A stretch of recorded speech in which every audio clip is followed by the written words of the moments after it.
Good morning. I'm CJ Sanders, and I'm the podcast host of Shade of the Pineywoods. Thank you for joining me. This podcast does have sensitive subjects. We do talk about things that are not suitable for all viewers, so viewer discretion is advised. This is a raw, unfiltered podcast. Just stories and testimonies from myself and from guests. I appreciate you guys joining me this morning. So you are going to probably learn a lot about me. I'm going to try to share things that I know a lot of people in my area who have known me my whole life has wanted to know. I will share that as we go on with these podcasts. Of course, you can always comment below if you have questions or something that you know about me that you would like for me to cover. I'm sure at some point I'm going to get to that. But anyway, I just thought I would come on and say hi and get this started. I have lots of episodes that I've done that are still in the editing process. Editing takes a lot of time. Until 2 weeks ago, I was working 2 jobs. I did quit the part-time job, and now my full-time job may be changing as well. So I have a little bit more time, so hopefully we'll get those edited and get them on here. So I'm attempting to make my first episode without having to edit it, and we're just going to put it on there because it's one of those things that you just got to do it, and I keep having all these excuses. I'm not wearing my watch because there was probably about 4 episodes that we recorded, and when I went back to watch them, I spent more time looking at my watch than I did looking at the camera towards y'all. And so I was like, we're cutting them. We're not doing them. Anyway, so I'm just going to start out for those of you who don't know me. I've grown up in the deep Pineywoods in Texas. I lived in one town a little deeper into the middle of Texas until my father passed away, and then we moved over a little bit more east where my mom's family is from. And I've spent most of my life here. I still have my connection with my dad's side of the family. I'm actually closer to them than I probably am the people that I live by. And that has a lot to do with, that has a lot to do with probably the way I feel my mom was treated. So there's me and my brother. I have a brother that's a little older, and at some point he'll probably be a guest as well. He lives a little further away, and he's at home now, so I'm sure we'll talk about things sometimes, and I will have different guests. I've already recorded some guests, and we're editing those because there's parts that we need to adjust and cut out and things like that. Again, these podcasts will have very sensitive subjects. So basically, I guess I'll just say I'm in therapy, and so I guess I'm just going to say to you what I said to the therapist when they said, "Why do you think you need us?" My father passed away 2 weeks before my 9th birthday. He had a massive heart attack in front of me. I watched my mom give him CPR and wasn't able to save him. Before he passed away, he was not very good with money, and he was an alcoholic. And I think we moved a lot, and I think it's because he just, he had the check spent before he got home, and Mama couldn't make the rent, so we'd have to move. There were times that I remember not having food in the refrigerator, and so we'd go to my grandma's in order to eat, or I grew up true Southern cooking. We ate a lot of gravy and drop biscuits and fried potatoes. So it's no surprise that I am built like a true Southern girl because I grew up eating true Southern foods, and I love it. It is my comfort food. If things are going on and I'm really stressed out or upset or anything, I immediately am like, I need a chicken fried steak and gravy. And that is the worst stuff you can eat, but still, I want it. My mother remarried about a year after my dad passed away.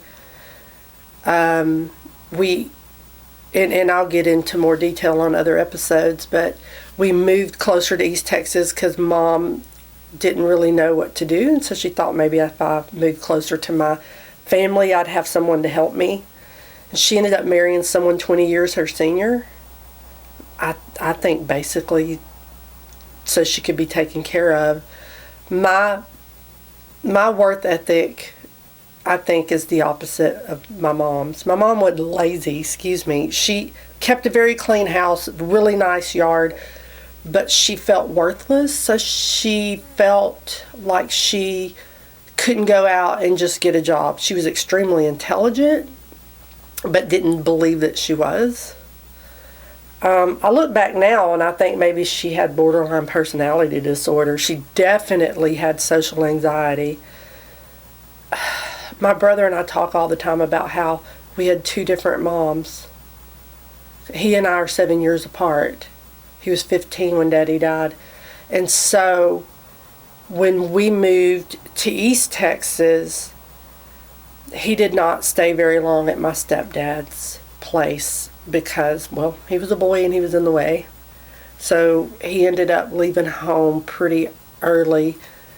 And so I kind of grew up from 10 on up kind of as an only child, because my brother was gone doing his own thing.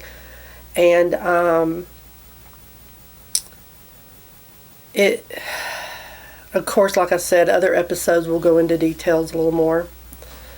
But it was a very abusive household. My stepfather was an alcoholic and was abusive across the board, mentally, sexually, physically.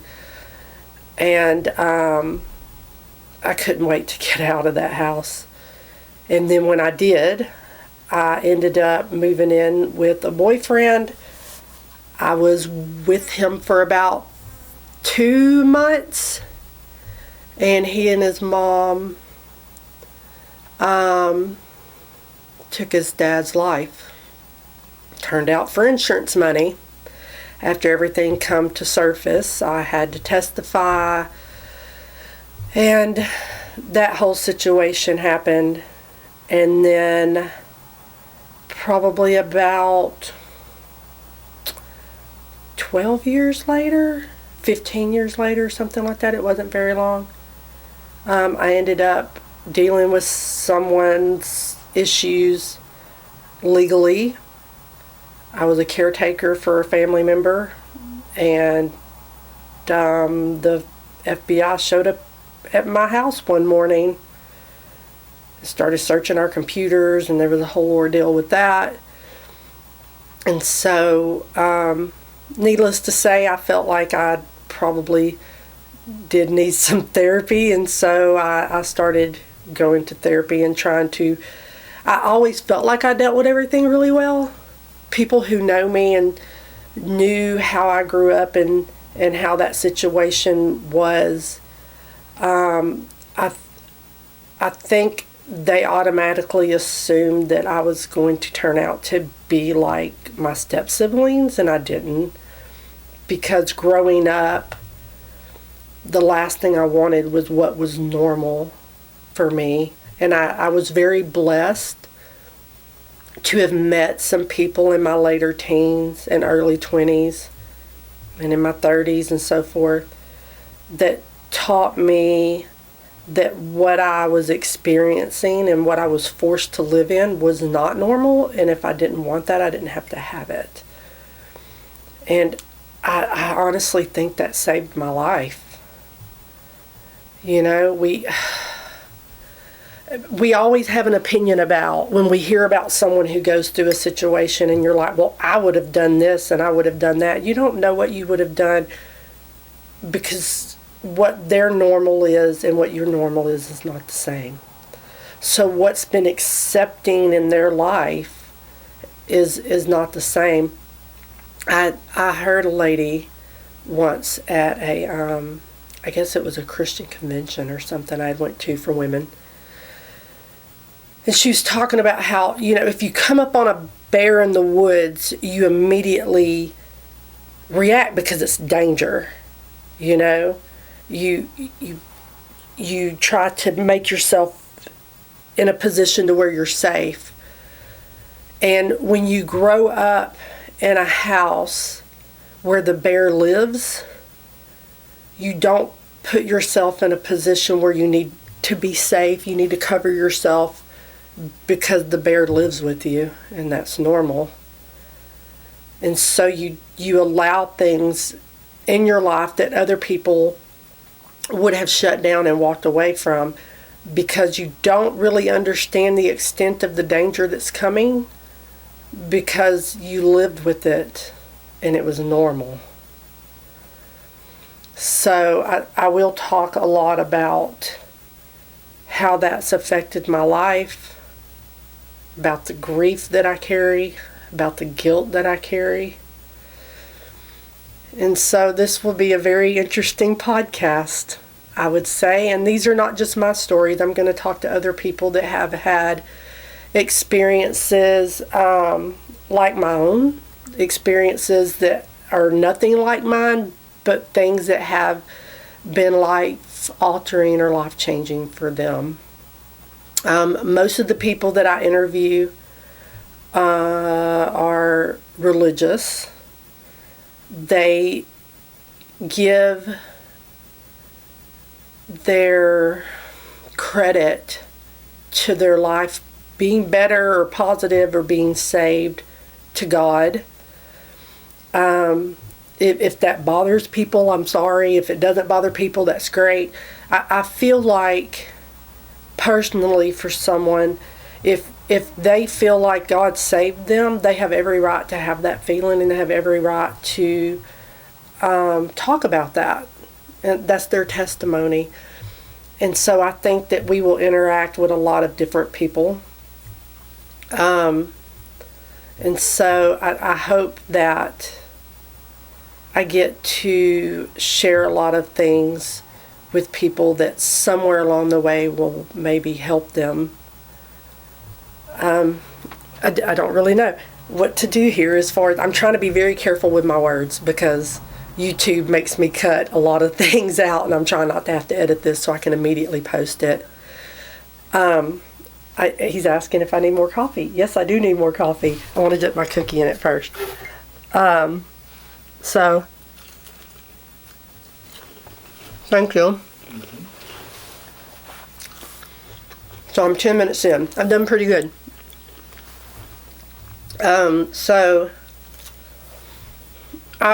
I've grown up in a very small town. I think we had a population of about, 1,500 people maybe. Like my graduating class was 24? No, that's not right. 42. 24, 40, I think it was 24. Anyway, that's irrelevant. It's really small. I grew up in a town where you called your friend's mom's mom, and you knew their grandma, and you knew their aunt, and if it was their Aunt Becky, it was your Aunt Becky. And so I really love that I grew up that way. I really like that I didn't grow up in a big city. Thank you. And that I have the relationships that I have had and that I still have. I am blessed that some of my teachers were also my kids' teachers. And so it was really, my kids grew up in the school I did. My youngest one actually is graduating in just a couple of months. She's been at school here for a couple of years, and it's about 40 minutes away from where. She's the only one of mine that went to a really big school like this. And it's done really well for her, and so I'm glad that we did move her because that's what she needed. But so just so you know, so I'm a mom. I have four kids. My kids have, I've been married a few times. So there's that. I've been married 3 times. I don't even know that I would call the last one a marriage because it was more of a business arrangement. But we'll talk about that too. But I decided maybe I should take a break from that because the hobby I was apparently not very good at. But in all reality, when you grow up with a lot of trauma, you carry a lot of emotional baggage, and if you do not heal from things, you carry it into relationships. And even if the other party can handle a lot of it, it's still destined for doom, because for myself, especially with one of my marriages, it's almost like I purposely ruined it. I don't know, and that's one of the things my therapist and I talk about. But my first marriage, we were like gasoline in a lit match. It was awful. We get along fine now. But when we were married, man, there were times we would get in fights, and we would have company over because we always had game nights and stuff. We were poor. Our kids played together. We all got together, have dinner, play, card games and that kind of stuff. And we would start fighting with a house full of people, and I'd turn around and look, and everybody was gone. They were just like, well, we'll see y'all later. I look back now and I'm so embarrassed that I behaved that way, but I was literally a kid. I got married when I was 18. And had my two older kids pretty young. There's a little bit of an age difference with my two younger kids. I will say 100 times in these podcasts, I never once thought I was a great parent. I just tried to do the best that I could, and I just knew that I wanted it to be different for them than it was for me. Like, I wanted to be for them who I needed as a kid and didn't have. With that being said, I feel like my mom was a good mother with what she had and what she could do. I look back now, and my mom put me in situations that I would never put my kids in. But I also have more confidence than she did, and I also have no problem. I will go beat down the sidewalk all day, and I might come home flipping burgers, but I'm coming home with a job, and she didn't do that. And so I feel like I don't have to put up with somebody's BS just to have a place to live. So, how many minutes am I in? 15. Okay.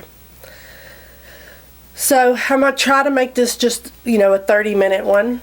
So I don't want to go into a lot of detail, but I will share one story with you before we get off. And maybe I'm going to try to drop these about every 2 weeks.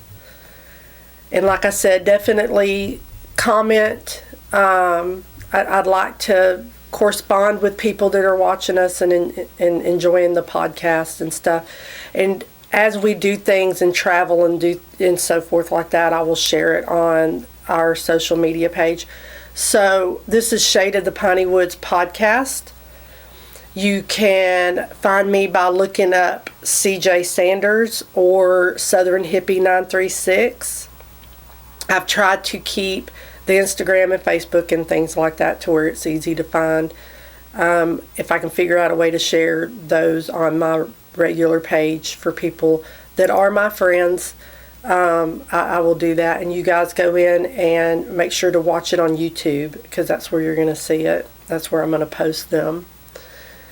So I will share the first story. And we're low battery, by the way. Are we? How low? Like, do we need to pause and change a battery? Red, actually. So, yeah, it's a little worrisome. It'll probably stop in the middle of your story. Okay, well, then pause it and let's change batteries. We're going to change batteries. We'll be right back. Okay, we have a new battery. We didn't want it to cut off in the middle. Okay, so my dad had a pretty big family. I have lots of cousins and stuff. And like I said, I'm still really close with them. My grandma Bobby, her, like most grandmothers, her love was through food. I have a few memories of my dad, and one of them I vividly remember him sitting at a table that was, probably big enough just for two people. There was a chair on each side, and it was in front of a window in the kitchen, in the house she lived in behind Church's Chicken. It's just like a block behind. Anyway, and she gave Daddy a plate of food, and he was just, I remember him pouring salt all over it. So there's no surprise that he was diagnosed with heart disease in his 40s. He was a smoker and a drinker. He was pretty stout. He was a roofer for a while, and they said he would go up the ladder with 2 things of roofing shingles on each shoulder, and he could go up the ladder to the roof like that. I mean, he was just stout. He worked in the oil field before it bottomed out. Apparently we were living pretty good when he was in the oil field working for Mr. Watkins, but they said he'd walk up, there's these big wrench things, and one person gets on this side and they do this or something with something. I don't know the details really. Some of his co-workers had shared that with me. They said he could walk up there by himself and do it. So it's just interesting to hear the stories. I was so young when he died. I don't have but just a handful of memories of him. But when he passed away, we were living in this, I look back now, just ran down single wide trailer. The ones where the living room and kitchen, and then you have the bedroom that's just big enough for a twin bed, and then you have the bathroom, and then you have the bedroom. And my brother had the bedroom. I was in the little tiny bedroom with all I had was a twin bed. If I remember correctly, my dresser was in the closet. And then my parents' bed was in the living room. Still have the bed frame. My youngest son actually has the bed frame now. Just had it repainted for him. But that morning in May, he kept saying that his muscles hurt, and he kept doing this. And my mom had this like heated massager, and she got it out, and she was like rubbing his back and his arms and stuff with it. And we had left to go to the grocery store, and we came back, and he said, I think my dad was a nudist, by the way, so he just was naked all the time. But he was like, I felt better when I went for a walk this morning. I think I'm going to go for a walk. And he got up and he went to put his pants on, and he was buttoning his pants or his belt buckle, and he just fell flat on his face. And I was sitting like this far away from him at the kitchen table, eating a banana, watching our little TV that was sitting on the table. And Mom rolled him over and started giving him CPR. And an ambulance come and got him, and my mom took me to my cousin Scott's house. And, I mean, I felt like I was at Scott's forever. And then she finally come in. And I don't ever remember anyone telling me that he died. I just remember knowing that he died. So I don't know if somebody actually told me and I just don't remember, or if I just heard the adults talking about it. You know, I think back in the day when I was growing up, and probably before my time, people just really didn't explain things or talk about things the way we do with our kids now. I mean, I've always been pretty open and honest with my kids about things that I probably shouldn't have been. But I feel like they're smart and they should know what's going on, and if they have questions. And I say that, and I kind of shielded little James when Uncle David passed away. I was not completely honest with exactly how he had passed away until several years later when he asked me, because I just felt like it was a lot for him at that age. He was like 7. And so I know that we were broke then. We were really broke when Daddy died, because we definitely didn't have any money coming in. And I don't know, I look back now and I'm like, what if Mama would have stayed there and let Carmack help her which was my dad's friend and former boss,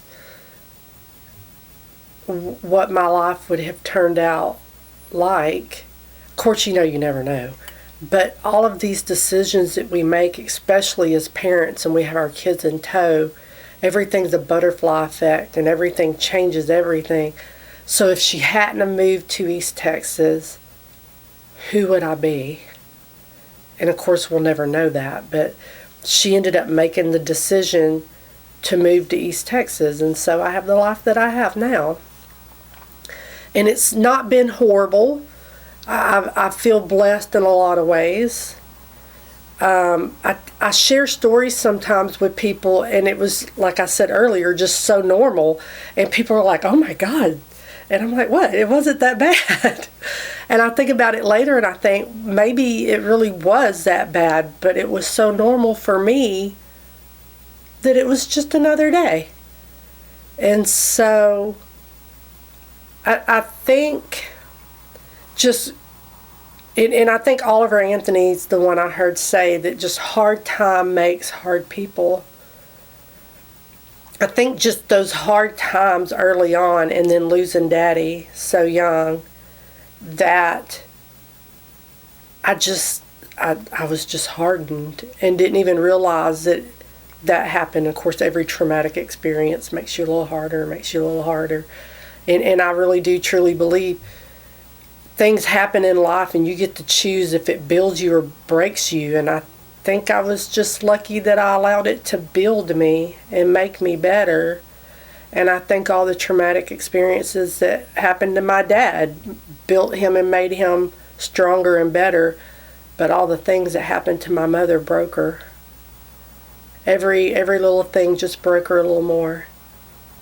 I have heard stories about how my mom was fun and happy and things like that when she was younger, and that's not the mom I knew when I was 9 and 10 and on up. Like, my Aunt Robbie called me the other day, and she's like, I want you to come look through these photo albums with me, and she had a lot of pictures I'd never seen. It was really cool. I have a whole stack over here of things. And she had the one and only picture that I know of on existence of me and my dad. It's tiny, but I'll take it. I've not found any other picture of that I have or any of the family members have of my dad and I in the same frame. And then I found pictures of my mom when I was little. And she's laughing. And she looks really happy. And somewhere along the way, life just broke her. And my mom died when she was 56 of cancer. To me, it's really young because I'm almost there. I was only 21. And so I don't know, like if she was here now and you asked her, can you think of a time when you were truly happy? I don't know that she ever really was. Because even when she looks happy in that picture, they were still just so broke and struggling. And so that makes me really sad. Because life is really, really short. Especially at 56 years. And so to go through the entire thing and just always feeling like there's trauma and struggle and hard, and I know there's people out there everywhere that experience that. I mean, I see it on the internet. I watch other podcasts. If you've ever watched Soft White Underbelly, you have to go check out some of their podcasts. These people that they talk to, especially the ones on Skid Row, that's why they're there. They're numbing all of the unhappy and all the trauma. And so I think it's really hard to keep being strong and keep being hard, but you just cannot you can't let life break you and continue to break you. I don't know the answer for the people that are struggling, because I don't know how I just made the choice to keep going. I just did. And maybe that's just because well, I can't use that word. I'll have to bleep that out. Maybe it's because it's just who I am and I'm just hard-headed. But if somebody tells me no or that I can't, I am immediately like, yes, I am, and I will show you. So I hope that I am never in a position where it actually breaks me. And I've been blessed with people in my life who helped me be strong when I was going through things. And I don't know